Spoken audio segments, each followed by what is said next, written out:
വിജയേട്ടനാണ് പറയുന്നത്, അത് ഇന്ത്യ കണ്ട ഫുട്ബോൾ ലെജൻഡാണ് പറയുന്നത് ലയണൽ മെസ്സിയെ ഒന്ന് അടുത്ത് കെട്ടിപ്പിടിക്കാനൊക്കെ കിട്ടുന്നത് വലിയ ഭാഗ്യമാണ്. ഇന്നലെ ജയേഷും നമ്മുടെ സംഘവും വാർത്താ സംഘവും കണ്ണിമ ചുമ്മാ നോക്കിയിരിക്കുകയാണ്. നമുക്കൊരു അറിയിപ്പ് കിട്ടി, അർജന്റീന ഫുട്ബോൾ അസോസിയേഷൻ ഏത് നിമിഷവും അത് വെബ്സൈറ്റിൽ പ്രസിദ്ധീകരിക്കും.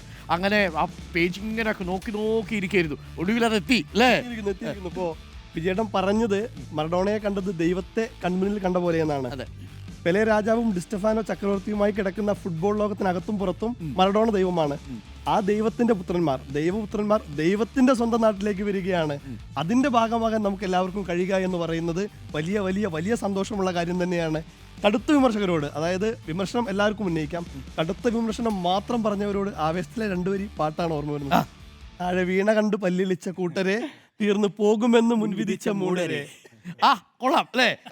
അപ്പൊ അത് ചില ആളുകൾക്ക് വേണ്ടി മാത്രം നമ്മൾ സമർപ്പിക്കുകയാണ്. അവര് ഫുട്ബോൾ പ്രേമികളല്ല എന്നത് സംശയം പറയാൻ കേട്ടു.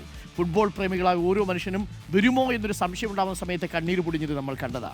ഇന്നിപ്പോൾ ആ കണ്ണീരിനിടയിൽ ഒരു പുഞ്ചിരി ഊറിക്കൂടുന്നുണ്ട്. പ്രിയപ്പെട്ട പ്രേക്ഷകരെ, ഇത് കേരള സർക്കാരിന്റെയും റിപ്പോർട്ടറിന്റെയും യഥാർത്ഥ ഫുട്ബോൾ പ്രേമികൾക്കുള്ള സമ്മാനം. വാമോസ് അർജന്റീന.